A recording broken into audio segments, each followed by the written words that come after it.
Bueno, yo soy Javiera Toledo, soy profesora asistente de la Facultad de Ingeniería y Ciencias de la Universidad Adolfo Ibáñez, soy ingeniera civil bioquímica. Aquí en Chile siempre se le pone el civil, pero no es que hagamos construcciones, ahí tiene como un apellido extraño. Tengo un magíster también en ingeniería bioquímica y hice mi doctorado en el Laboratorio de Biotecnología Ambiental en el INRA, en el INRAE, donde trabaja Lucía.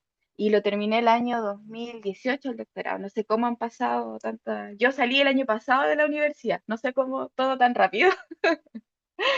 Bueno, desde que terminé mi doctorado he estado trabajando o haciendo un poco el cambio en más de pensar en aplicación, ¿ya? ¿Cómo llevamos esto de que son sistemas bioelectroquímicos, que pues, igual son sistemas a veces un poco complejos de estudiar, de trabajar, necesitamos un potenciostato, etcétera, pero cómo tratamos de vincular lo que estamos haciendo un poco con aplicaciones industriales y tratando de generar soluciones que de verdad le importen a alguien en un entorno, ¿ya? Y eso ha sido un poco lo que he tratado de ir trabajando este último o este tiempo en mi carrera, ¿ya?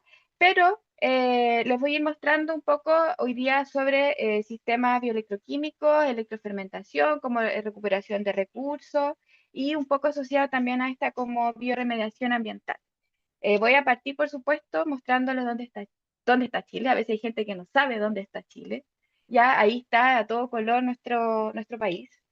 Yo vivo acá en Valparaíso, que es la quinta región.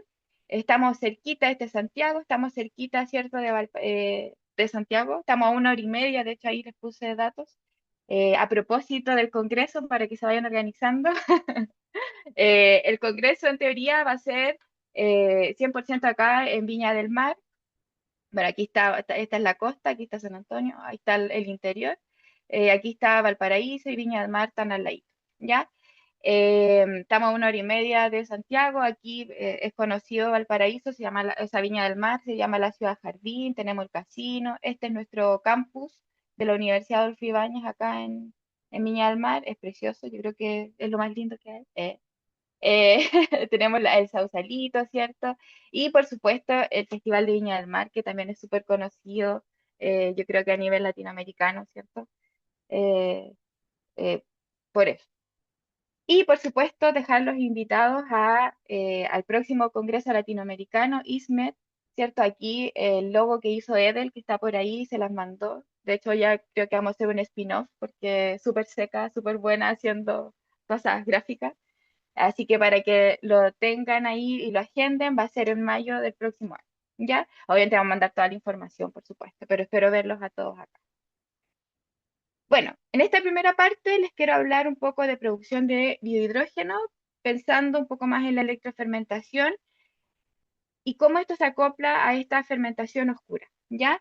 Y además también les voy a hablar un poco de recuperación de recursos hídricos, de recuperación de agua, mediante la remoción de nitratos de agua subterránea, mediante procesos, ¿cierto?, de desnitrificación electroasistido. También voy a mencionarles algo un poco de desnitrificación hidrogenotrófica, porque también se puede mediar con electrodos, ¿ya? Un poco como contexto, bueno, Lu habló algo un poquito de esto, pero la electrofermentación como concepto, yo creo que muchos de los que trabajamos en electrofermentación es difícil decir, oye, ocurre esto y listo. Ya, la verdad es que hay todavía muchas dudas del mecanismo que hay detrás, pero yo creo que muchos coincidimos en que es un proceso biológico donde se trata de controlar el metabolismo microbiano electroquímicamente mediante el uso, ¿cierto?, de electrodos polarizados, ¿ya? Eh, Tenemos que aplicar un voltaje, aquí nosotros necesitamos, ¿cierto?, poner un poquito de energía al sistema. Ahora, podríamos, si tenemos un potenciostato, tenemos mucho dinero en el laboratorio, trabajamos con potenciostatos, ¿cierto?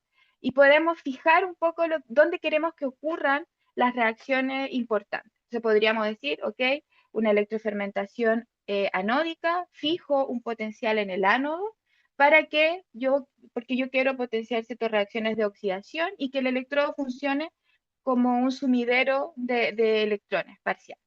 Y de forma análoga puede ser un potencial catódico, donde yo podría indicar, ¿cierto? Oye, quiero que las reacciones de reducción sean las que se favorezcan en mi sistema y yo quiero que haya microorganismos que sean capaces de consumir electrones que este electrodo me proporcione. ¿Ya?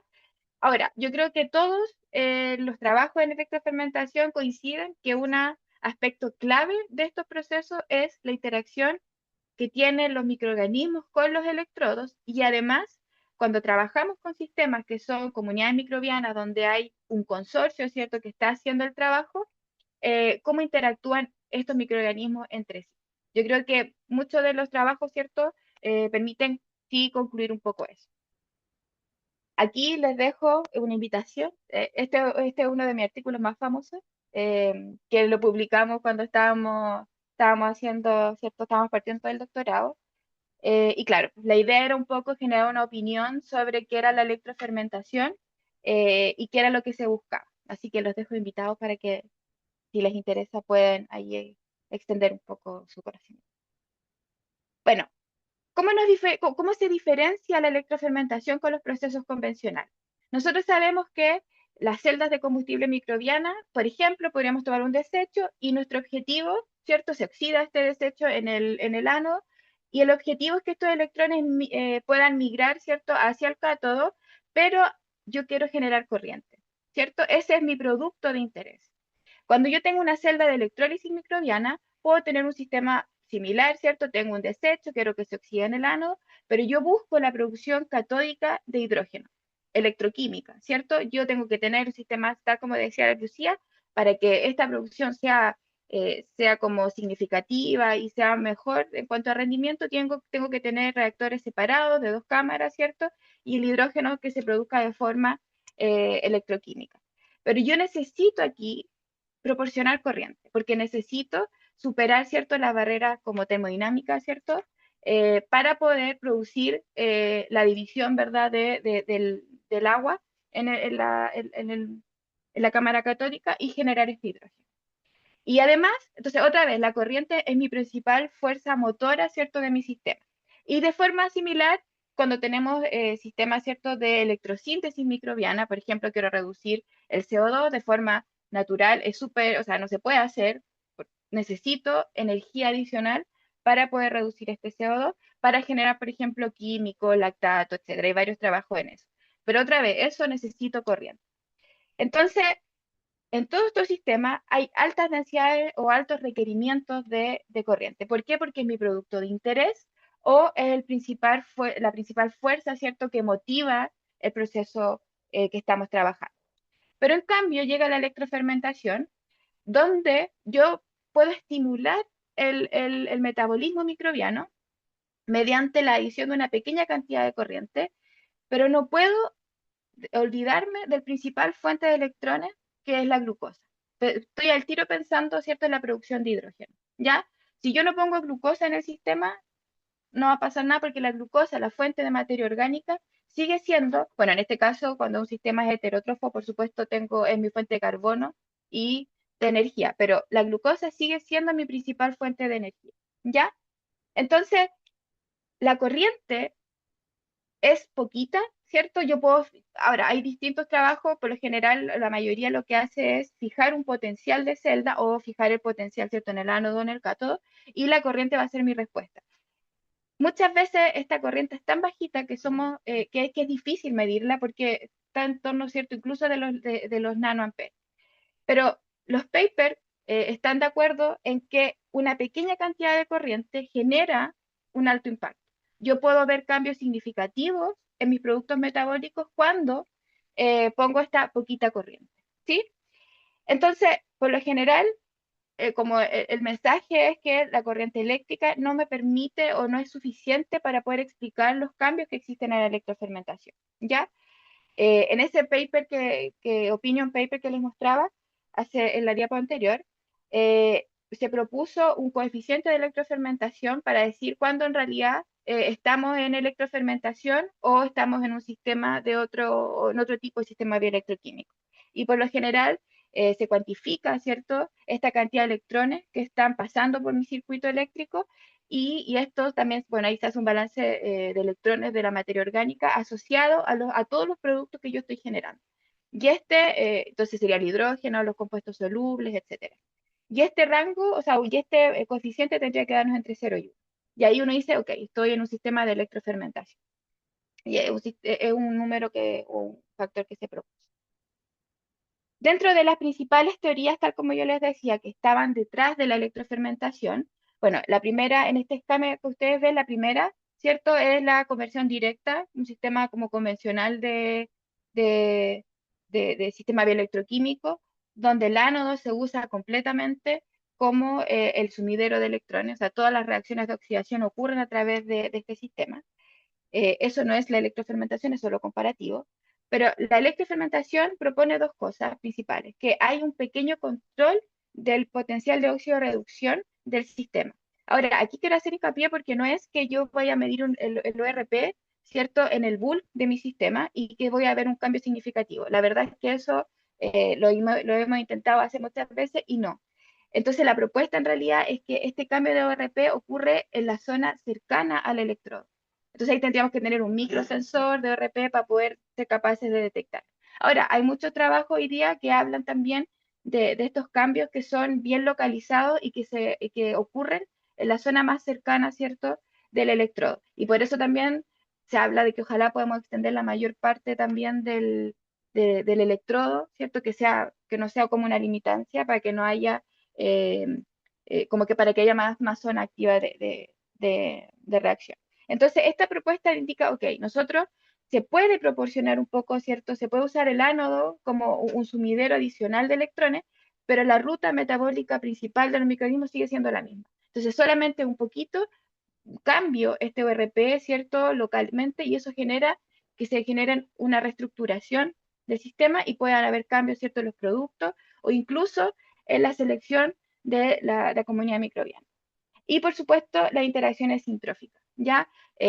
Y aquí esto es súper importante porque cuando nosotros hacemos una caracterización de la comunidad microbiana, uno dice, pucha, voy a encontrar muchas bacterias que son Geobacter, que son electroactivas modelos, y la verdad es que no es lo que ocurre, ¿ya? Generalmente lo que se observa es que hay cambio de la estructura, ¿cierto?, de las comunidades microbianas, pero las bacterias que se conocen que son electroactivas no necesariamente dominan el bulk del sistema, ¿ya? Entonces, y ahí aparece esta hipótesis de que las que pueden interactuar con el electrodo lo hacen, pero tienen obligadamente que interactuar con las otras bacterias que están dentro de la comunidad, que están planctónicas, ¿cierto? Para que ocurra lo que tenga que ocurrir. ¿Ya? Igual hay evidencias de trabajos con co-culture, por ejemplo, donde una bacteria no puede crecer sola porque no se le está, por ejemplo, asignando un aceptor final de electrones y como que puede respirar la otra bacteria y la usa como sumidero y esta sí interactúa con el electrón. Hay varios trabajos con respecto, no varios, hay como dos o tres trabajos respecto a eso que también es interesante. Bueno, este fue el primer paper que publiqué, ¿cierto? Que publicamos durante el doctorado y los dejo invitados para que lo puedan leer si les interesa. En este trabajo lo que hicimos fue ver cómo afectaba o cómo se veía influenciada la producción de hidrógeno cuando teníamos una electrofermentación con glucosa con una comunidad mixta, ¿ya? Lo primero que nosotros vimos, aquí por ejemplo les muestro la distribución de los metabolitos. En el control se usó una fermentación convencional, ¿cierto? Anaerobia convencional, y podemos ver que la comunidad, ¿cierto? Esa comunidad microbiana generó mucho ácido láctico, hubo una poca producción de hidrógeno, y si voy a la bibliografía me hace todo el sentido porque la ruta para producción de hidrógeno no está asociada a la producción de ácido láctico como metabolito principal, ¿ya? Pero después cuando aplicamos distintos potenciales, acá por ejemplo trabajamos con dos potenciales catódicos y dos potenciales anódicos. Vimos que sí hubo un cambio en la distribución, ¿cierto?, de los productos metabólicos, pero primero no hubo una diferencia significativa en la producción de hidrógeno. Ahora, la producción de hidrógeno siempre es poquita, ¿ya? Entonces uno puede decir, pucha, ya no es tan significativo el cambio, porque en realidad el carbono, ¿cierto? O los productos solubles son los que más marcan la diferencia cuando uno hace el balance de LQO o de electrones, ¿ya? Y ahí sí podemos notar que el ácido láctico, ¿cierto? Cuando aplicamos cualquier electrofermentación, en cualquier condición, el ácido láctico, ¿cierto? Se reemplazó y hubo una mayor producción, ya sea de etanol, que es un producto, ¿cierto? Más reducido, y o ácido butírico. En particular en dos condiciones, cuando se aplicó menos 0,4 volt y más 0,9 volt. Ahora, si bien yo les dije que las diferencias no fueron significativas entre la producción de hidrógeno, estas dos condiciones fueron las que tuvieron, ¿cierto?, un poquito más elevada la producción de hidrógeno. Y si vamos a la bibliografía, eso tiene todo el sentido de que haya una mayor producción de hidrógeno cuando tenemos mayor contenido de ácido butírico en el sistema. ¿Ya? Y la corriente, ¿cierto? Cuando hicimos análisis estadístico y todo este tema, la corriente era súper bajita y no nos permitía tampoco, no se correlacionaba con ninguno, ¿cierto? De los parámetros, ni líquido, ni producción, ni solubles, ni con la producción de hidrógeno. ¿Ya? Después cuando fuimos a ver la comunidad microbiana, vimos, ok, en todos los casos, ¿cierto? Enterobacteriaceae fue la familia que dominó el sistema. En el control, ¿cierto? En cambio, tuvimos que la Streptococcaceae era la familia que era dominante. Ahora, esa Streptococcaceae tiene especies, ¿cierto? Tiene géneros que son súper conocidos productores de ácido láctico. Así que también hacía mucho sentido. Los géneros, ¿cierto? Que pertenecen a la familia Enterobacteriaceae, Escherichia coli y hay otros también, son conocidos que producen hidrógeno. No son los mejores, no son como los más famosos o los que uno dice, oye, son los top, pero sí producen hidrógeno. Y en forma particular, en dos condiciones, se pudo observar, ¿cierto?, que hubo una mayor selección, ¿cierto?, de la familia Clostridiaceae. Y también otra vez coincide con los sistemas donde tuve mayor producción de hidrógeno y mayor producción de ácido butírico. Clostridiaceae no fue dominante en ninguno de los casos con electrofermentación, pero como apareció como un segundo, ¿cierto?, bacteria dominante en la comunidad fue suficiente para que para que existiera este cambio en la estructura de la comunidad microbiana. Ya, me encantan los PCA, así que de aquí en adelante van a ver muchos análisis de componentes principales. En este caso, este análisis de componentes principales, si revisan después el paper, claro, está relacionado, bueno, hay un Pearson, hay un análisis de correlación de Pearson, entonces todas las relaciones que se ven acá son estadísticamente significativas, ¿ya? Y efectivamente podemos ver que a pesar de cómo se distribuyen los distintos reactores a lo largo, ¿cierto?, del plano cartesiano, hay una correlación entre producción de hidrógeno, la selección del género, de la familia, perdón, Clostridiaceae y butirato, con una mayor producción de hidrógeno, y se contrapone, ¿cierto?, con el ácido láctico y con la selección de Streptococcaceae. Hace todo el sentido, ¿ya? Y por supuesto también se ve que la familia Enterobacteriaceae se correlaciona significativamente con la producción de los otros metabolitos. ¿Sí? Entonces, en definitiva, ¿qué es lo que nosotros pudimos ver aquí? Que se generaron cambios en la estructura, en la dinámica de la comunidad microbiana cuando ponemos estos electrodos polarizados, ¿ya? Y eso, y al final ese cambio en la comunidad microbiana generó el cambio en la distribución, ¿cierto?, de los productos metabólicos.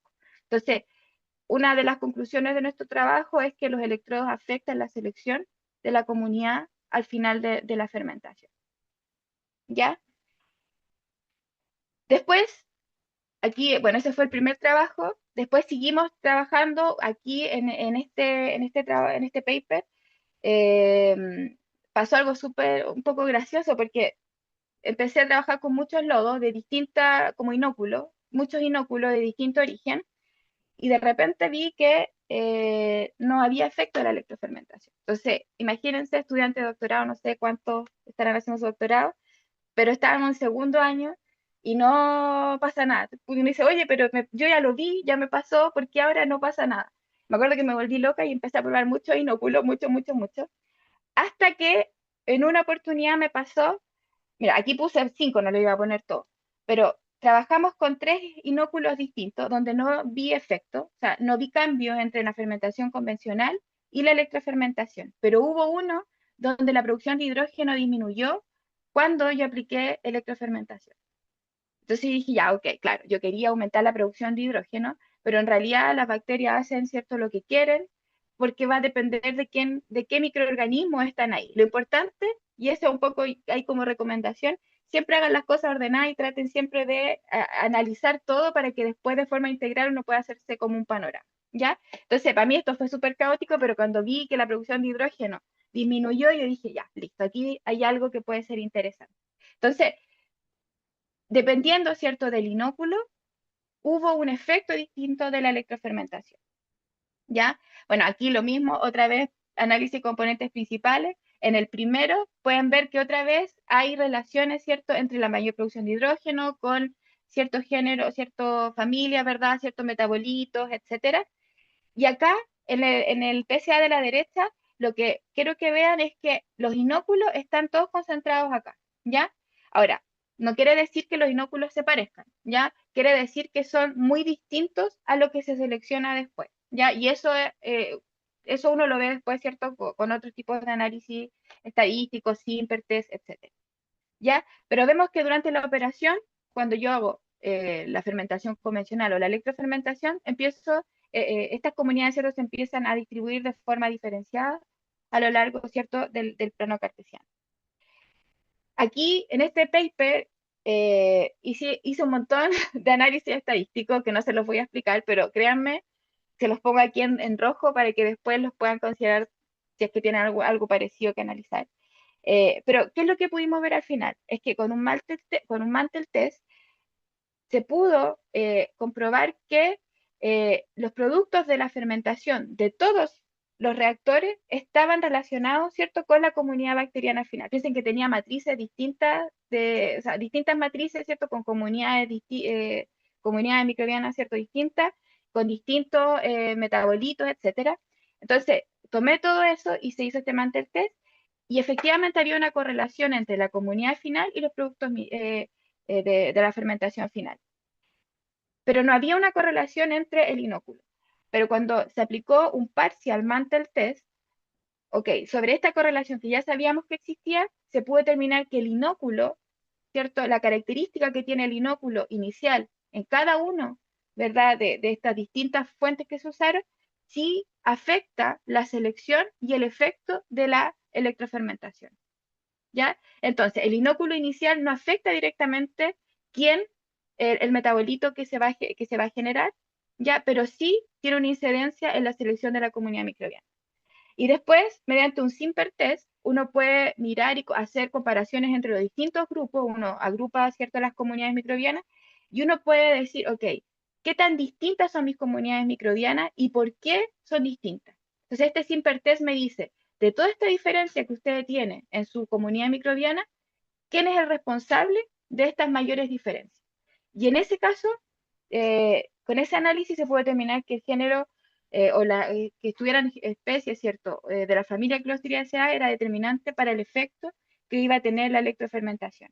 Entonces, en un inóculo inicial que tuviera géneros, especies de la familia Clostridiaceae, iba a favorecer una producción de hidrógeno, iba a tener como este efecto positivo sobre la producción de hidrógeno, pero si yo no tenía, o no era abundante, o no tenía ¿cómo se llama? No era representativo, ¿verdad? No iba a haber efecto y no iba a impactar. Entonces, con este trabajo, ¿cierto? Se pudo observar que a pesar de que las especies, ¿cierto?, de la familia Clostridiaceae no están calificadas como topísimas electroactivas, sí hay algunas que se han considerado como weak, ¿cierto?, o débiles electroactivas, y esto sí hace sentido con nuestros resultados, ¿ya? Ya, eso en cuanto a producción de hidrógeno y electrofermentación. ¿Qué era, Tú sigue tranqui. Me quedan 7 minutos.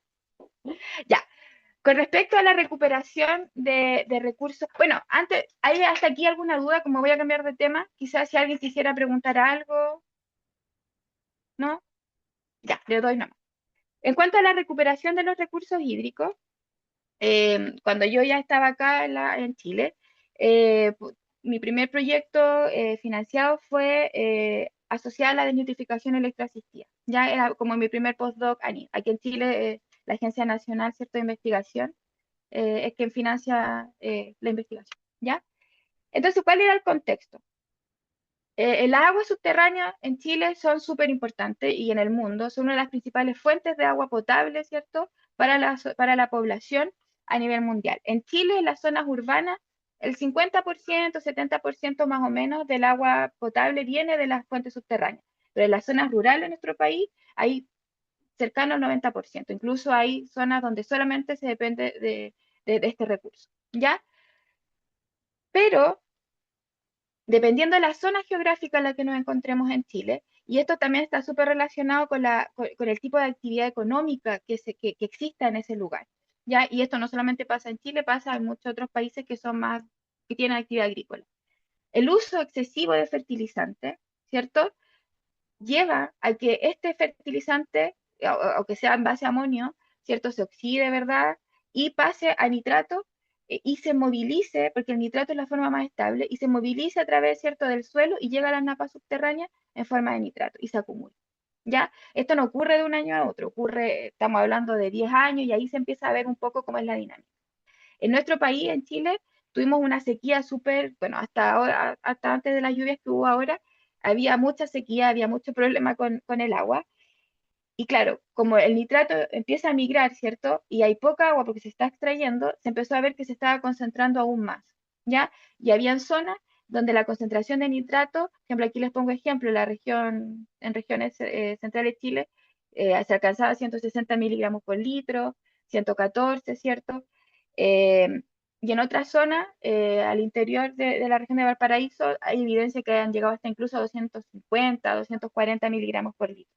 Y esto es mucho porque la normativa para producción de agua potable establece que no debería sobrepasar los 50 miligramos por litro el nitrato. No puede estar sobre eso. Entonces, si yo tengo 50, 55, tengo que hacerme cargo, ¿ya? Y hay que solucionar este problema. ¿Por qué no se puede? Porque cuando ingresa el nitrato, ¿cierto?, al cuerpo, las bacterias que están en nuestro sistema lo pueden reducir y generan nitrito, y ese nitrito es tóxico porque compite con el oxígeno en la sangre y se genera, ¿cierto?, el síndrome del bebé azul en los niños, en los lactantes sobre todo, pero ahí en Chile no hay mucho estudio, pero existe evidencia, ¿cierto?, mundial en que un consumo sostenido de agua con nitrato puede generar distintos cánceres, problemas digestivos, problemas congénitos, etcétera. Entonces, es un problema de salud importante. Cuando nosotros trabajamos con matrices de agua limpia, porque el agua subterránea en realidad tiene nitrato, pero no tiene materia orgánica. Por lo general, a no ser que sea de forma muy estacional, no tiene materia orgánica. Ensuciar el agua agregando materia orgánica para promover una desnitrificación, ¿cierto? Que es como la convencional, que se hace con materia orgánica, no tiene mucho sentido. Entonces ahí uno propone, ¿cierto? Y ahí es como nosotros hemos propuesto el tema de la desnitrificación autótrofa. En este caso, como no usamos materia orgánica, los electrones, ¿cierto? Podrían venir desde un cátodo, desde el hidrógeno, ¿cierto? Piritas, compuestos sulfurados, etcétera, pero cátodo de hidrógeno es lo que hemos estado trabajando nosotros en nuestro laboratorio. Y la fuente de carbono inorgánico puede venir, yo puedo agregarle CO2 a mi sistema desde la fase gaseosa o el mismo carbonato que se encuentra, ¿cierto?, en las matrices de agua. Por ejemplo, en Chile las aguas son súper duras, ¿cierto? Entonces es común que podamos encontrar carbonato de calcio, ¿cierto? Y ese mismo carbonato se puede utilizar para que o sea, los microorganismos lo pueden utilizar como fuente de carbono. Una de las características súper buenas de los procesos de desnitrificación autótrofo es que generan poca biomasa. Eso es bueno porque no estoy como en un sistema de lodo activado, ¿cierto? Que tengo que hacerme cargo de este sobreexceso de producción de biomasa, pero tengo que hacer que la biomasa que esté sea eficiente. Ya entonces tengo que buscar formas de ojalá poder retenerla con membrana o usar mayor superficie, ¿cierto?, de área de reacción, etcétera. Y otra cosa buena que tiene los sistemas que precisamente nosotros trabajamos, que proponen el uso del cátodo, ¿cierto? Pues de nitrificación electroasistida o con hidrógeno, es que son reacciones limpias. No se generan, ¿cierto?, contaminantes secundarios, como por ejemplo si yo trabajo con pirita o con otros minerales, ¿cierto?, que se pueden generar compuestos de azufre, se puede generar sulfato, etcétera. ¿Ya? Y aquí un trabajo, ¿cierto?, que salió publicado el año pasado, donde Trabajamos con desnitrificación electroasistida eh, con una comunidad microbiana, pero aquí nos fuimos a lo más simple posible. Y aquí por esto me siento muy orgullosa porque fuimos capaces de hacer algo muy simple, pero que sí fue significativo, ¿ya? Usamos, bueno, estos reactores son de la EDEL, de su sistema de biolixiviación, pero son fotos referenciales porque no tenía otra. Pero usamos una fuente de poder, usamos una cámara y usamos electrodos de carbono, ¿ya? Lo bueno de estos sistemas chiquititos es que los electrodos están súper cerquitas, ¿ya? Entonces eso también es bueno porque disminuimos, ¿cierto?, los sobrepotenciales o las pérdidas que puedan ocurrir. Y utilizamos una fuente de poder. Entonces, en este caso, nosotros fijamos el potencial de la celda. Para este experimento, ¿cierto? Para esta investigación, se fijó en 1 volt y 2 volts. Queríamos saber qué pasaba. Y trabajamos con un agua sintética, subterránea sintética, y dijimos, a ver, ¿qué pasa si esta tiene sulfato? Le agregamos una cantidad significativa de sulfato para ver si podría competir o no con el nitrato, porque puede ser usado como receptor final de electrones también. Y trabajamos, por supuesto, con nitrato, y esta es la cantidad de carbonato que existía, ¿cierto?, en la mezcla, que era un poco equivalente a lo que hay de forma natural. Y otra cosa relevante también es que trabajamos a temperatura ambiente. Igual era verano, ¿ya? Entonces también, hoy día, por ejemplo, sabemos que trabajar a temperatura ambiente, cuando baja mucho la temperatura, la desnitrificación se va a piso. Entonces tiene que ser temperatura ambiente, pero ojalá, pucha, no sé, media constante, 15 grados, porque si baja más, el sistema no funciona. Bueno, ¿qué es lo que pudimos ver? Ya voy a avanzar rapidito con esto. ¿Qué es lo que pudimos ver? Es que en el gráfico a la izquierda está ¿cómo se llama? La concentración, ¿cierto?, de nitrato en la fase líquida, y en la derecha el nitrito. Ya cuando se aplicó 1 volt, la reducción del nitrato fue súper rápida en un día. Hubo un poquito de acumulación de nitrito, pero en 2 días ya no quedaba, entonces todo el nitrógeno ya se había eliminado. Es súper importante verificar que no haya acumulación de nitrito. Si yo quiero producir agua potable, la normativa para el nitrito es cero. Es como que no puede haber nitrito porque es más tóxico, ¿ya? Entonces yo digo, pues estoy eliminando nitrato, pero en realidad estoy acumulando nitrito, no sirve, ¿ya? Pero cuando se aplicaron 2 volts, hubo denitrificación, pero se vio un poco más, ¿cierto? Como inhibida, se vio enlentecida y no pasó nada. Tuvimos un control también que también desnitrificó un poquito, después les voy a explicar por qué. No pudimos medir corriente, ¿cierto? Siempre fue súper bajita. No tuvimos reducción de sulfato en ningún caso mientras había nitrato disponible. No, por ejemplo, no le hicimos el seguimiento al nitrato después de 1 volt. O sea, perdón, no le hicimos al sulfato después de 1 volt. Pero cuando hubo 2 volts, no hubo nunca reducción de sulfato, tampoco nunca tuvimos producción de amonio. Y eso también es bueno porque si hay producción de amonio, quiere decir que puede que se esté devolviendo el sistema, ¿cierto? Y hay un poco de actividad como biológica que no queremos, ¿ya? Cuando hicimos el análisis componentes principales, otra vez, pudimos, ver, ¿cierto?, cómo se estructura la comunidad, ¿ya? Y esto fue súper bueno porque nos dio luces de qué era lo que estaba ocurriendo en el sistema. Cuando a 1 volt el género, ¿cierto?, que fue dominante fue de sulfosporosino. Este no es famoso por hacer desnitrificación, pero lo puede hacer, lo puede usar como aceptor finales de electrones. Y esto está asociado porque fue el inóculo que usamos, ¿ya? Pero hay evidencia que puede tener crecimiento electroactivo y que puede consumir electrones directamente desde un cátodo. Pero a 2 volts ¿qué es lo que nosotros pudimos ver? Vimos que habían bacterias, ¿cierto?, que hidrolizaban, ¿cierto?, que oxidaban hidrógeno, y habían algunas que eran facultativas. Entonces, pero eso no lo vi, que podían, ¿cierto?, crecer con oxígeno. Entonces, eso igual fue un poco extraño porque no lo vimos cuando fue a 1 volt. Entonces, un poco nuestra comunidad microbiana nos mostró que, qué era lo que estaba ocurriendo, ¿cierto?, a 2 volts. Y efectivamente, creemos que hubo cierto electrólisis de agua, que se generó oxígeno en el ánodo, hidrógeno en el cátodo, pero como estamos todos en un mismo sistema de experimentación, no somos capaces de diferenciar, ¿cierto?, lo que ocurre en cada uno. Entonces, cuando tomamos la muestra de biología molecular, se veía, ¿cierto?, que estaban, ¿cierto?, ambos grupos de microorganismos. Después, buscando evidencia bibliográfica, sí, pues, había evidencia que incluso a muy pequeños voltajes, ¿cierto?, podría haber, bueno, 2 volts igual es harto, pero pensando que estábamos trabajando con carbon plate, no nos imaginamos que podía podría ser representativo.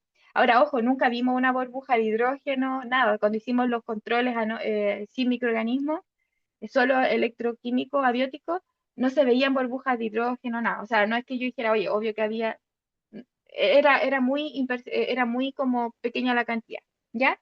Y claro, en el control hicimos cálculos y todo, y vimos que la cantidad de nitrato que se había reducido era equivalente a una respiración endógena, equivalente al 3% del carbono orgánico o la de QO, ¿cierto? Eh, que se hubiese consumido, ¿cierto? Que se hubiese degradado respecto a la que fue inicialmente alimentada. Entonces, en definitiva, lo que nosotros pudimos ver es que las diferencias en los tiempos de desnitrificación estaban relacionados con un mecanismo diferenciado de desnitrificación que estaba ocurriendo a 1 vol y 2 vol, y eso hizo, por supuesto, que hubo una selección de comunidades diferentes. Entonces, cuando yo, y aquí pongan atención en esto, cuando yo tengo oxígeno en el sistema, ¿cierto? No puedo tener desnitrificación, porque el oxígeno es un aceptor final de electrones, ¿cierto? Y per se, en la escala, ¿cierto?, de redox o de reacciones termodinámicas más favorables, los microorganismos siempre van a preferir el oxígeno.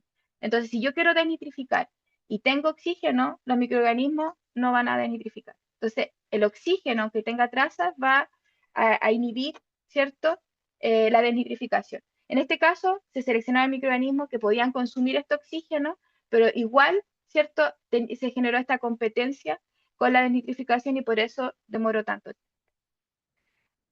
Ahora sí se ve bien, súper. Bueno, entonces, tal como les comentaba, un poco lo que hemos tratado de ir haciendo en nuestro grupo de investigación es tratar de llevar la biotecnología y algunos procesos, ¿cierto?, asociados a los sistemas bioelectroquímicos, tratando de enfocarlo un poco en aplicaciones industriales y cómo puedo llegar eh, o pensar un poco en esta como implementación. Ya en ese contexto, en este review que ustedes pueden ver aquí, que es un review de desnitrificación autótrofa en general, pero nos pusimos un especial enfoque en los sistemas bioelectroquímicos. Ya en este trabajo, bueno, hay mucha información, ¿cierto?, bibliográfica, revisión, pero tiene una parte súper interesante, bueno, para mí interesante porque lo trabajamos, y quisimos incluir, bueno, sabemos que hay muchos beneficios desde el punto de vista, ¿cierto?, como cinético, los sistemas bioelectroquímicos, todas esas chácharas, ¿cierto?, que sabemos que pueden contribuir, pero quisimos ponerle número, ¿cierto?, un precio, y dijimos, bueno, ¿es realmente económicamente escalable un proceso como esto? Ahora, obviamente que en este ejercicio que hicimos, hay muchos supuestos que se van tomando. Actualmente no existe un proceso, por ejemplo, de desnitrificación electroasistido a nivel industrial. No tengo antecedentes de algún piloto que esté funcionando. Entonces, fuimos tomando información bibliográfica, de operación, ¿cierto?, prolongada, etcétera, y fuimos haciendo supuestos. Y pudimos llegar a un ejercicio, unos números que la verdad prometen un poco, ¿ya? Entonces, lo primero que hicimos nosotros fue considerar primero una población pequeña, ¿ya? Hicimos, ¿cierto? Consideramos más o menos 5.000 habitantes. Eso equivale más o menos a un porcentaje pequeñito de la población de Valparaíso, entonces es más compatible con la población de una zona rural. Y eso equivale, ¿cierto?, a tener que suministrar 860 metros cúbicos de agua al día, ¿ya? Nos pusimos en 3 escenarios en cuanto a la concentración inicial de nitrato que podría haber en el sistema, o en el agua, ¿cierto? Y queríamos ver qué pasaba si nosotros aumentábamos la concentración de nitrato y cómo podría esto implicar en el costo de producción, bueno, el costo capital del agua y también el costo energético. Y por último, definimos de manera importante, ¿cierto?, que no queríamos desnitrificar completamente, no es que queramos llegar a nitrato cero, pero sí un parámetro que nos permita cumplir normativa. Entonces dijimos, bueno, más o menos 30 miligramos, estamos 20 miligramos, ¿cierto?, por debajo de lo que establece la normativa. Lo primero fue que le puse CAPEX, porque así le dicen ahora, pero son los costos de capital. Hicimos aquí una estimación, ¿cierto?, Eh, basado en suministrar esta cantidad de agua. ¿Cuáles son los costos más elevados? Es tener membranas, ¿cierto? O sea, poder implementar estas membranas. Y eso se llevaría alrededor del 65% de los costos ¿cómo se llama? Como capital, ¿cierto? De inversión. Y después todo lo que tiene que ver con la distribución de la corriente, ¿ya? Eh, bueno, los invito a que puedan revisar el paper y ver en detalles cuál fue el sistema que se propuso, ¿ya? Y tomamos cosas que ya en referencia se habían hecho, ya en bibliografía que se habían hecho, ¿ya? Siendo esos dos los aspectos más caros. Por ejemplo, el suministro, ¿cierto? O la fuente de poder, buscamos precios, ¿cierto? Que fueran industriales, etcétera. Pero el primer, o el primer como resumen o la primera parte que nosotros podemos decir es que tendríamos que sacar las membranas. Para que el sistema pueda ser bueno, ¿cierto? Para que sea económicamente más accesible, es tener que eliminar el requerimiento de membrana. Nosotros lo incluimos porque fue lo que encontramos, ¿cierto? En bibliografía que se acercaba más para que nos pudiera permitir hacer esta interpretación. ¿Ya? Bueno, por otro lado, en los procesos biológicos, las tasas de conversión, ya sea del sustrato, de materia, bueno, de materia orgánica, en este caso el nitrato, ¿cierto? El donador o el aceptor de electrones, va a depender de la concentración que yo tenga de mi sistema. Entonces, y por lo tanto, eso después va a impactar en el tamaño de mi reactor, porque en estricto rigor, entre mayor concentración, por ejemplo, en este caso, más concentración de nitrato, tengo que dejar en el reactor más tiempo, ¿cierto? Tengo que trabajar un tiempo de resistencia hidráulico más alto para que se elimine ese nitrato, para que se pueda remover ese nitrato. Entonces, al hacer eso, y estoy trabajando en continuo, tengo que tener un tamaño de reactor más grande o tener más, ¿cierto? Reactores en paralelo. Entonces, lo que nosotros propusimos fue, ok, en vez de poner solo sistemas en paralelo, ¿qué pasa si yo agrego reactores en serie? Entonces, en un reactor determino cuánta es la remoción que quiero tener, por ejemplo, primero el 30%, en el segundo módulo, que cuando están en serie, ¿cierto? Se eliminaría el otro 30%, etcétera. Entonces, quisimos ver qué pasaba con eso para poder trabajar con volúmenes más pequeños de reactor, ¿ya? Y ahí pudimos ver nuestro primer resultado. Aquí ustedes pueden ver los costos de capital por caudal de agua y a las distintas concentraciones. Los costos de capital más elevados están asociados, ¿cierto?, cuando trabajo con mayor concentración de agua, o sea, de nitrato en el agua, ¿ya? Y como era de esperarse, mayor concentración de nitrato, mayor tiempo de residencia hidráulico, necesito mayor cantidad, ¿cierto?, de reactores, ¿ya? Pero si yo agrego ya al menos un reactor en serie, yo puedo reducir los costos de inversión, ¿cierto? En un 40 y en un 20% para 250 o 100 miligramos de nitrato respectivamente, ¿ya? Y aquí, bueno, fue un ejercicio un poco exagerado también llegar hasta los 10, pero podemos ver que se alcanza como un punto de equilibrio más o menos en tener entre 3 y 4 reactores en serie, ¿ya? Nuestros precios, o el precio cierto equivalente sería más o menos en torno a los 5.000 dólares por metro cúbico cierto día de agua tratada, cuando tengo una concentración de 100 miligramos de nitrato a la entrada, o alrededor cierto de 2.500 dólares por metro cúbico día, cuando tengo una concentración de 60 miligramos de nitrato. En esos dos puntos, en esas dos concentraciones, tener un sistema bioelectroquímico es equivalente o es comparable en realidad a la inversión que implica tener un sistema de osmosis inversa. La osmosis inversa es súper cara, trabaja con membranas, etcétera, pero es la única opción hoy día industrialmente viable para, o sea, no sé si viable, pero es la que se usa, ¿ya? Y segura en realidad, porque como estamos trabajando con producción de agua potable, hay que asegurarle al consumidor una calidad adecuada, ¿cierto?, del recurso. Entonces, pero estos precios, ¿cierto?, para estas concentraciones de nitrato en el agua son equivalentes a los costos de inversión de una planta de osmosis inversa. Intercambio iónico, claro, sale mucho, tiene un costo de inversión menor, pero ahí también hay un tema, porque los gastos operacionales de los intercambio iónico son mucho mayores porque tiene mayores requerimientos, ¿cierto?, de, de la limpieza de la resina, etcétera.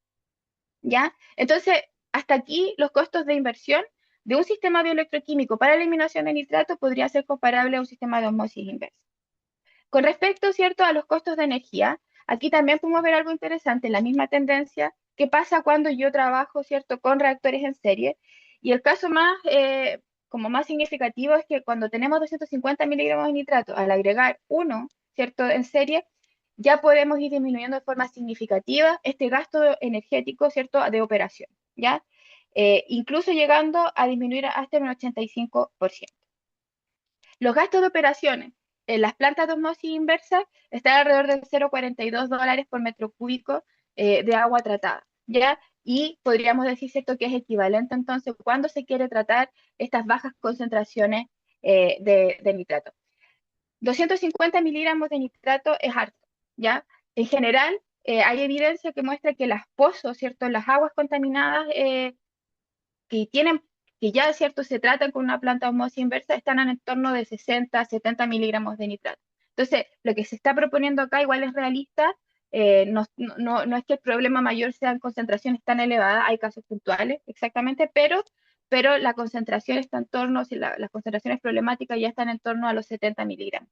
Entonces, otra vez, no es tan loco, no es descabellado pensar que podríamos tener un sistema, ¿cierto?, de desnitrificación electroasistido que pueda competir con la tecnología como osmosis inversa, ¿cierto?, que es la tecnología que se usa hoy en día. Ya, con eso cerramos, ¿cierto?, la parte que tiene que ver con la recuperación de recursos hídricos, ¿ya? Y ahora les quiero hablar de un área, ¿cierto?, que hemos venido desarrollando hace unos 3 años más o menos en la universidad, que tiene que ver con la recuperación de metales de valor desde relaves mineros, ¿ya? A través de una biolixiviación electroasistida. Solo para contexto, Chile es uno de los principales productores de cobre. Cada año se genera alrededor de 5,5 millones de toneladas de cobre limpio. Pero para poder generar esos cátodos, ¿cierto?, o de cobre puro, etcétera, eh, hay que sacar mucho material antes, ¿ya? Si pensamos que cada roca tiene un por ciento, por ejemplo, 1,2% de ley del mineral o de concentración de cobre, imagínense cuánto, ¿cierto?, necesito de remover para obtener esas cantidades. Y eso lleva a que se generen estos relaves, ¿ya? Relaves se llama todo este desecho de roca, de material, ¿cierto?, que pasa por un proceso minero para la extracción de cobre y está en torno a los 600 millones de toneladas cada año. Ya los que conocen Chile, esto es equivalente era como a 3 cerros San Cristóbal o 2,5 cerros San Cristóbal cada año. Ya en Santiago ese es uno de los cerros como más importantes. Esta fotito que ustedes ven acá es un relave fresco, ¿cierto? De una faena minera. Se ve que tiene agua porque los relaves se mueven con agua, ¿ya? Entonces, ahí hay también un tema súper importante de eficiencia hídrica, porque es la forma que se usa para poder moverlo y obviamente genera un impacto, ¿ya? Sin embargo, los relaves dependiendo de la zona geográfica en la que nos encontremos, ¿cierto? En Chile, tiene distintas composiciones. No solamente tiene minerales asociados a cobre, ¿ya? Sino que podríamos encontrar otros metales de interés, tierras raras, que también están más famosas, cobalto, níquel, etcétera. Yo creo que el azufre, el hierro y el zinc no son muy valorados, pero tienen una composición, ¿cierto? Mineralógica distinta. Otro aspecto como positivo que tiene el relave, viéndolo como desde la parte amable, por decirlo así, es que ya es un material que está procesado. Entonces, el relave, yo no tengo que tomar una roca, o sea, como que proponer un proceso biotecnológico de recuperación de metales desde un desecho que ya está procesado, ¿cierto? Que ya tiene una granulometría adecuada, es más, a ver, no sé si más fácil, pero lo hace más adecuado para poder incorporar un proceso biológico. ¿Cuáles son los problemas que hay en torno? Bueno, ahí está un poco cortado, pero ¿cuáles son los problemas que hay en torno a los relaves? Es verdad que cuando se ponen estos relaves, que son construcciones, ¿cierto? Eh, o sea, hay toda una ingeniería detrás, no es que llegue y se tiren, ¿cierto? Sino que hay toda una construcción de ingeniería detrás que tiene una pared que resista a este material, etcétera. Hoy día hay normativas que rigen que esto cumpla ciertas normativas para que no fallen, para que no se vayan a generar aluviones, por ejemplo, con relave, etcétera.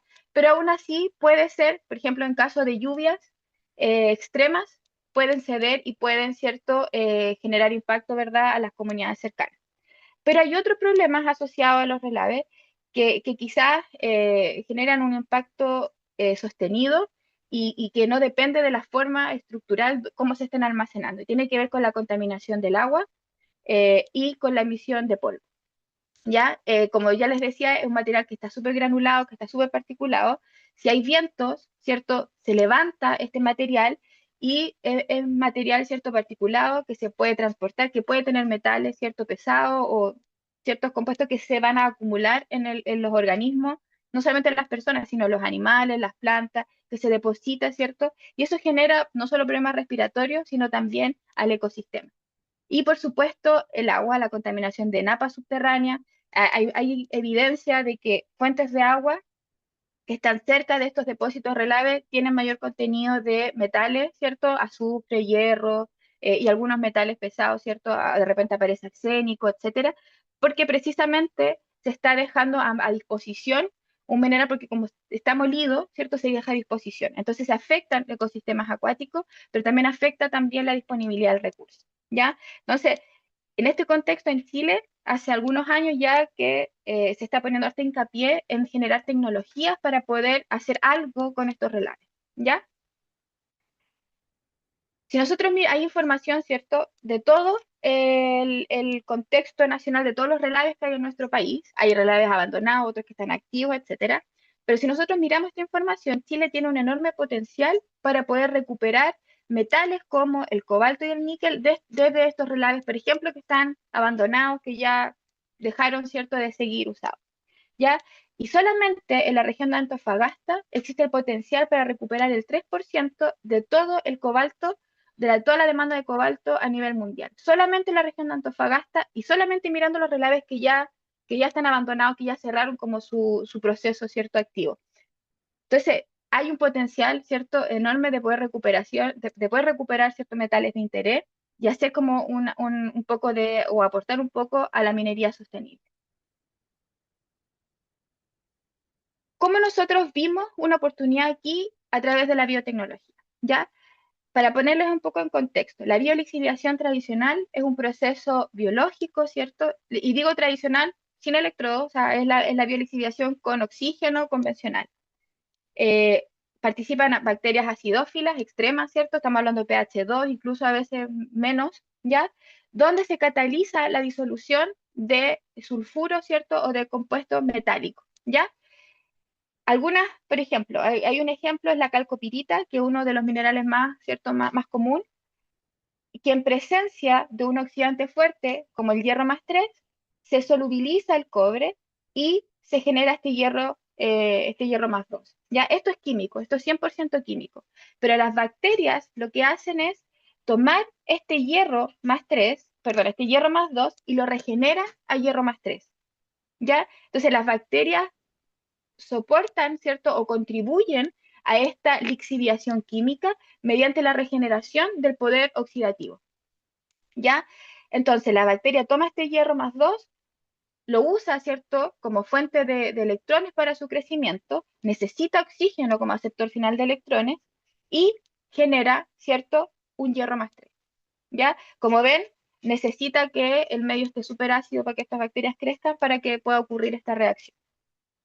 Además, recuerden que estamos en el medio ambiente, ¿cierto? No podemos trabajar con una bacteria, sino que se trabaja con una comunidad. Existen otros tipos de bacterias que pueden ser oxidantes de azufre, ¿cierto? Que ayudan a mantener las condiciones, ¿cierto?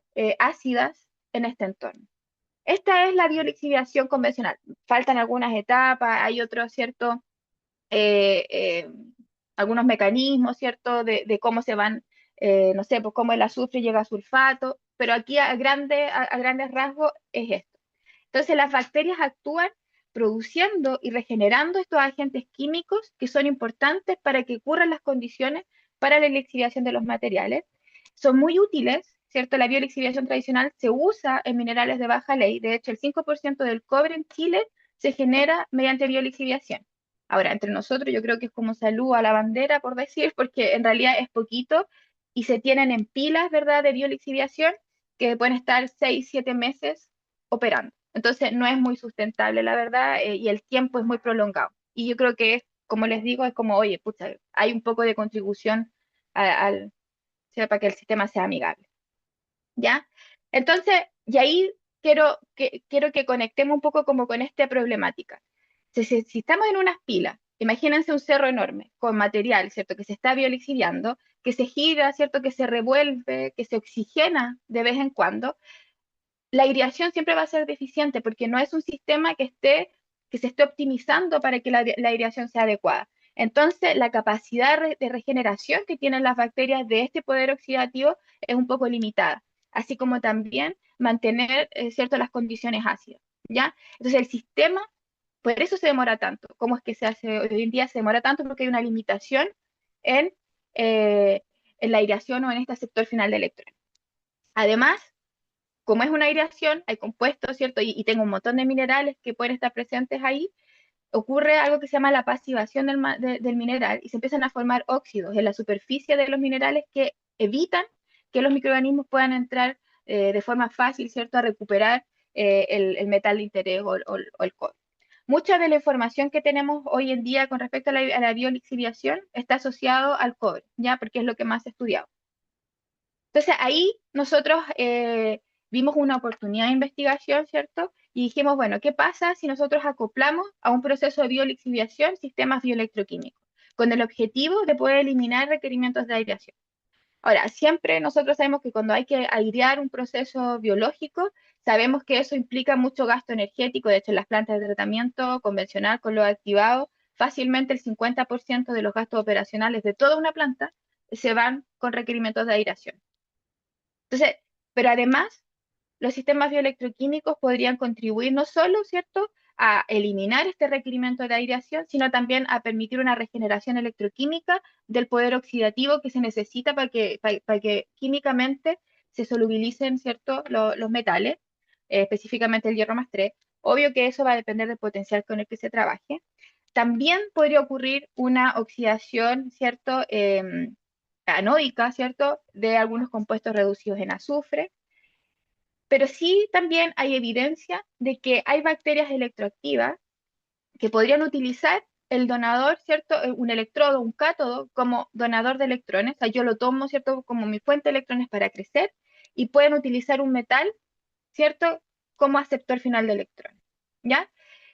Ahora, no hay evidencia hoy día de que el ánodo, ¿cierto?, los microorganismos lo puedan usar como aceptor final de electrones, no en un sistema MFC, sino que en un sistema con electrodos polarizados y que se pueda cerrar la reacción electroquímica o el balance electroquímica de esa manera. Cuando nosotros partimos con este sistema, dijimos, a ver, eliminemos el oxígeno. Los primeros experimentos fue pensando en que realmente iba a ocurrir eso, en que los microorganismos iban a respirar el ánodo, ¿ya? Después nos dimos cuenta que no era eso lo que pasa.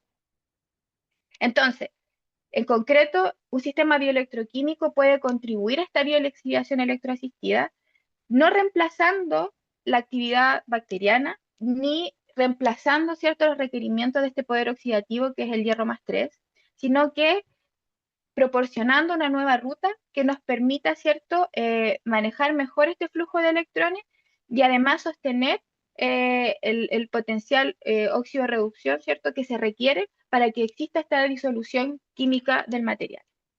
Y ahí, por ejemplo, ahí está Héctor, que es profesor de la Católica Valparaíso, es un colega con el que hacemos muchas cosas.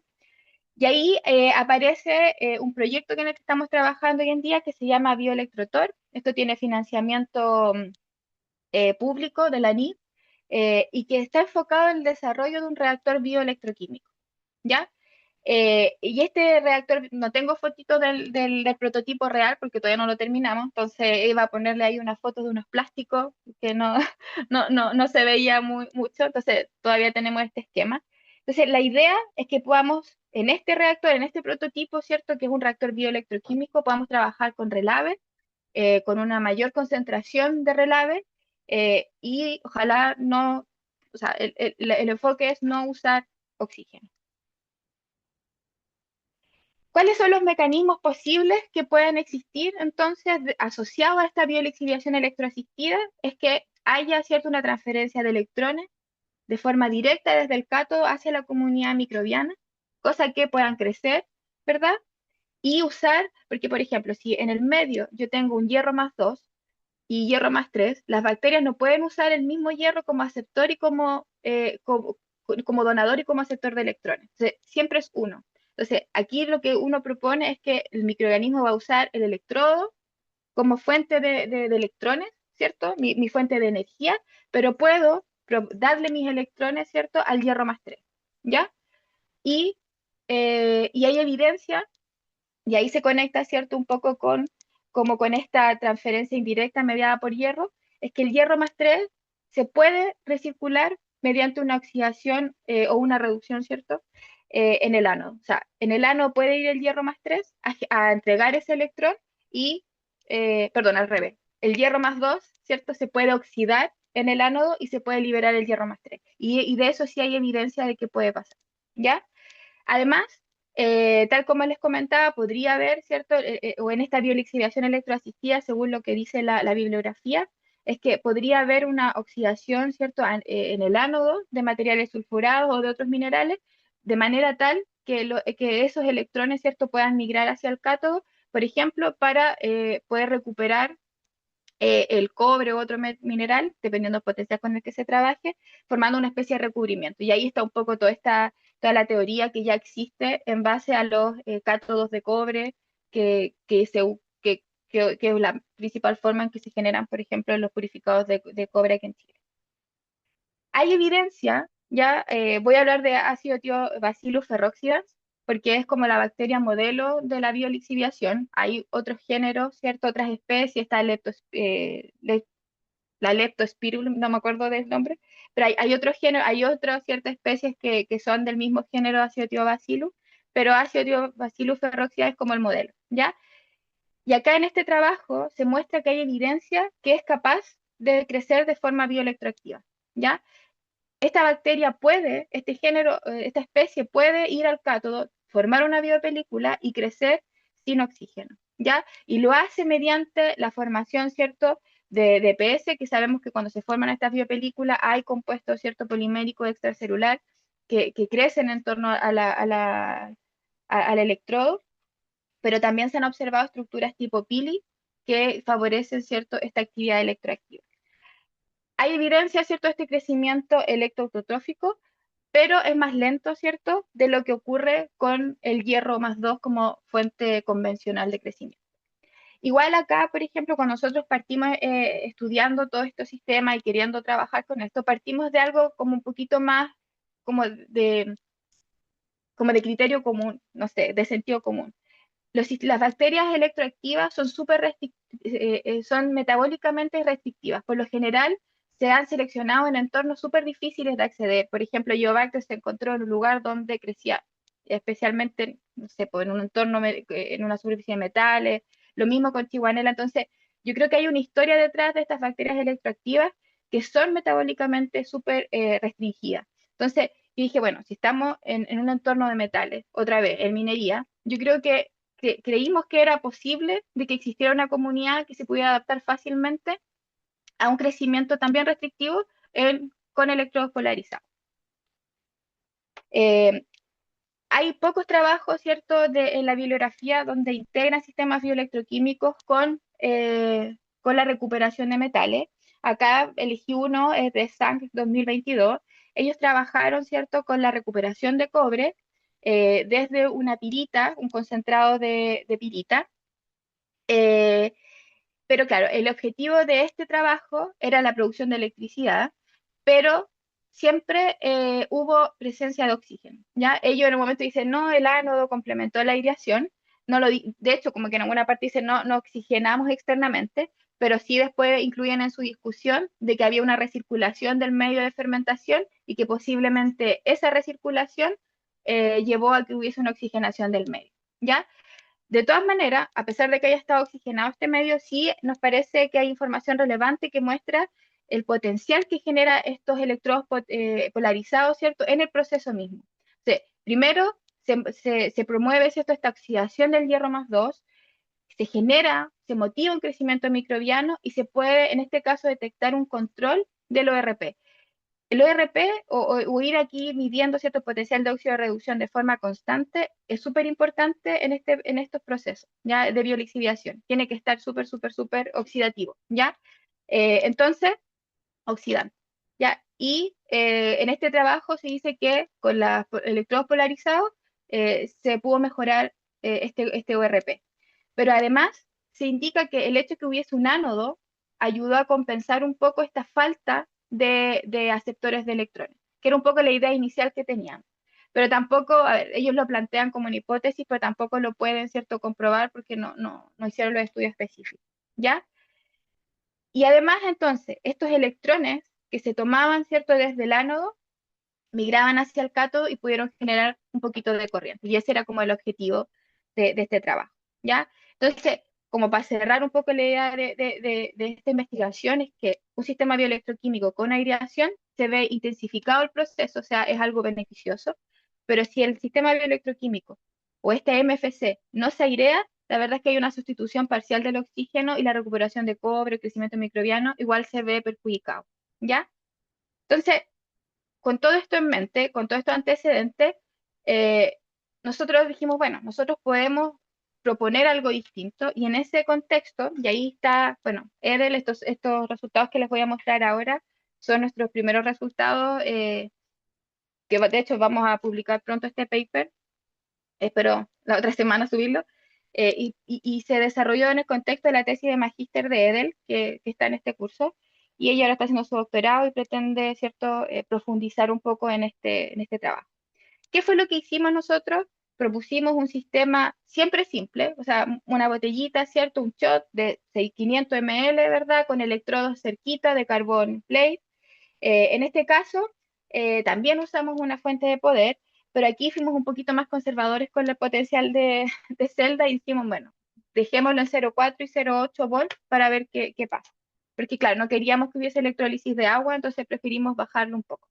En este caso, cuando uno fija el potencial de celda, uno no controla lo que pasa en el ánodo y en el cátodo y tampoco hay como un control de qué tan equitativo o qué tan positivo, por ejemplo, es el cátodo o qué tan, perdón, el ánodo o qué tan negativo es el cátodo, sino que el potencial de celda se mantiene constante. Para esta investigación, entonces, mantuvo condiciones, ¿cierto?, de temperatura controlada, el pH inicial se empezó justo a 2, se trabajó a 30 grados Celsius y usamos como medio de cultivo un medio 9K. El medio 9K es un medio enriquecido con hierro más 2 que permite, ¿cierto?, como poner a disposición de los microorganismos una fuente de electrones, ¿sí? No nos atrevimos a sacarse, dijimos, no, veamos qué pasa, no queremos como limitarlo tanto. Además, recuerden que habíamos partido con la idea de que el microorganismo iba a respirar el ánodo, ¿ya? Los primeros experimentos que se hicieron fue un poco probar el crecimiento electroasistido de una comunidad biolixiviante. Así como dato rosa, un poco para la risa, nosotros en un laboratorio amigo nos regalaron, nos dijeron, oye, mira, tenemos ácido tío Bacillus ferroxidans, les regalamos un poquito. Y nos regalaron en teoría ácido tío Bacillus. Y la verdad es que vimos que crecía mucha concentración, teníamos un colega que le preguntábamos y nos decía, no, es que no puede llegar a concentraciones tan altas porque ácido tío Bacillus se demora un montón en crecer y crece poquito. Y empezamos a tener nuestras dudas.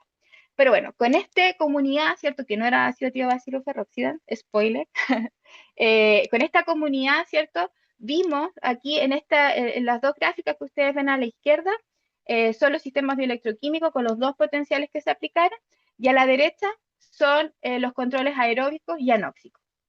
Ya anóxico era el mismo sistema, pero sin electrodos. Entonces, en teoría no tenía cómo recircular, ¿cierto? O a quién entregarse los electrones. El sistema aerobio había una oxigenación constante solo para poder comprobar. Lo primero que vimos es que durante la mayoría del crecimiento de esta comunidad no hubo diferencias tan significativas, ¿cierto? Si trabajábamos a 0,4 a 0,8 volts, ¿ya? Empezó a haber como un poquito de diferencia ya como al día 15, pero al inicio no hubo diferencias significativas. Lo que sí nos llamó la atención es que después, ¿cierto?, de los 20 días de operación, vimos que cuando se aplicó 0,8 volt, la, la oxidación, ¿cierto?, del hierro más 2 se detuvo, ¿cierto? Y no fue completa como lo que ocurrió a 0,4 volt. Entonces eso nos llevó a nosotros a decir, ok, mejor continuamos con 0 volt para los siguientes, o sea, 0,4 volt para los siguientes experimentos, porque al parecer ese potencial nos permite, ¿cierto? Ese potencial de celda nos permite poder trabajar o tomar el potencial completo de este hierro más 2. ¿Ya? Y sí, yo creo que si nosotros comparamos el sistema anóxico con los bioelectroquímicos, sí podemos o sí tenemos evidencia de que los electrodos polarizados permiten sostener esta actividad microbiana. ¿Cómo? Todavía no teníamos como esa claridad, pero sí podríamos ver que crecía, de hecho la concentración, ¿cierto? El crecimiento microbiano fue el doble y tuvimos, por supuesto, una mayor oxidación del hierro más. Después pasamos, ¿cierto? Porque la primera parte fue sin relave, era crecimiento, era como una especie de cinética. Después cuando trabajamos ya con biolixiviación, y aquí incluimos, ¿cierto? Medir no solamente el hierro más 2, sino que incluir el hierro total. Y acá vimos una de las cosas que más nos llamaba la atención con respecto a los controles. Es que cuando operábamos el sistema bioelectroquímico, cerca del 80% del hierro que se alimentaba inicialmente se podía mantener en solución. Por ejemplo, acá está el sistema bioelectroquímico y se mantiene en solución durante todo el tiempo de experimentación cerca del 80%. Pero en los sistemas anóxicos o en el sistema aerobio empieza a desaparecer el hierro. Y entonces, y no es el hierro más 2, sino que es el hierro total. Y esto se asocia con que empieza a haber una precipitación y es normal porque como tengo relave y tengo un montón de minerales, se pueden estar generando compuestos, ¿cierto? Que ya no son solubles. Por ejemplo, el hierro más 2, se, se, si pasa, ¿cierto? A hierro más 3, es insoluble, entonces puede estar arrastrando otros minerales, etc. Pudimos ver que si comparamos el sistema bioelectroquímico con el control aerobio, el pH y el sulfato siguieron patrones más o menos similares. Y una de las cosas súper interesantes que pudimos ver es que al final de la experimentación, al término de los 28 días de experimentación, pudimos recuperar el doble de cobre en el sistema bioelectroquímico en comparación con el sistema aerobio. Y esto nosotros lo asociamos a esta mayor disponibilidad que hubo de hierro más 3 en el sistema. Bueno, acá un poco de análisis electroquímico, ¿cierto? La voltametría cíclica. A grandes rasgos, los electrodos muestran, ¿cierto?, que habían respuestas redox definidas que no se observaron en los controles abióticos. Entonces, esto mostraba un poco o permitía, ¿cierto?, suponer que teníamos actividad bioelectroquímica. Bueno, a todo esto, nosotros trabajamos toda la operación con fuentes de poder, pero después tomamos estos electrodos y se caracterizaron con un potenciostato, entonces pudimos hacer estas curvas. Y cuando fue el crecimiento electroasistido, acá en esta imagen que ustedes ven acá a la izquierda, efectivamente el reactor bioelectroquímico operado a 0,4 volts presentó una mayor respuesta, ¿cierto?, asociada al ciclo del hierro. Y cuando hicimos esta biolixiviación electroasistida, pudimos ver también que en rosado, ¿cierto? Acá, que la mayor actividad bioelectroquímica estuvo concentrada, ¿cierto?, en el cátodo, porque entre el control abiótico y el ánodo no había mucha diferencia significativa. Entonces, o se comportaba muy igual. Entonces, aquí podemos ver que el cátodo tiene más actividad. Otra cosa, cuando uno trabaja, por ejemplo, acá, en esta gráfica trabajamos con microorganismos y con un medio más o menos limpio, pero cuando se trabaja con relave, el entorno igual se vuelve un poquito más corrosivo, se genera cierto más ruido, porque el relave en sí empieza igual a generar un efecto, ¿cierto?, sobre la superficie de los electrodos. Y otra vez un PCA. Yo creo que los chicos van a recordar la profe que mostraba mucho análisis de componentes principales. Cuando fuimos a mirar la estructura de la comunidad microbiana, ¿qué es lo que podemos ver? Es que cuando nosotros trabajábamos, ¿cierto?, tenemos nuestro inóculo, que era este inóculo que nos regalaron, que se suponía que era ácido tío Bacillus ferroxidans. No, era un inóculo, ¿cierto?, que tenía una comunidad microbiana súper diversa, ¿cierto? Tenía distintos géneros bacterianos, tenía Brebundimona como su género dominante, eh, y durante las condiciones electroactivas, de crecimiento electroactivo, ¿cierto? La comunidad es verdad que cambió un poco, pero principalmente en cuanto a las comunidades, ¿cierto?, más pequeñas o menos abundantes. Pero Brebundimona siguió siendo dominante, alcanzando alrededor del 30% de abundancia relativa, ¿ya? Cuando nosotros tomamos el relave y lo inoculamos, el relave igual nosotros hicimos una caracterización microbiológica, ¿cierto?, de la comunidad microbiana que había en el relave. Igual este relave tenía microorganismos, por supuesto, pero cuando nosotros tomamos este relave y lo inoculamos con esta comunidad que nosotros conocíamos que era biolixiviante, pudimos ver que que se parecen mucho, ¿cierto? Estas dos comunidades, y Brebundimona en este sistema también fue dominante, ¿ya? Entonces, independiente que el Relave tuviera su propia comunidad microbiana, que probablemente también tenía su capacidad, ¿cierto?, de hacer biolixiviación electroasistida, no sé, pero cuando nosotros lo inoculamos, como esta bioaumentación, ¿cierto?, sirvió para para que ocurriera lo que nosotros observamos, ¿ya? Pero sigue habiendo una influencia importante de la comunidad que está en el Relave. Y tal como les decía, el género dominante fue Brebundimona, y este es un género, ¿cierto?, conocido por crecer en ambientes ácidos, ricos en metales, y también hay evidencia de que tiene crecimiento electrónico, que puede sostener, ¿cierto? O sea, se ha reportado creciendo en cátodos de reactores bioeléctricos. Así que eso era lo que tenía preparado hoy día para ustedes. Ahí recordarles el ISMER, y si tienen dudas, estoy abierta a consultar.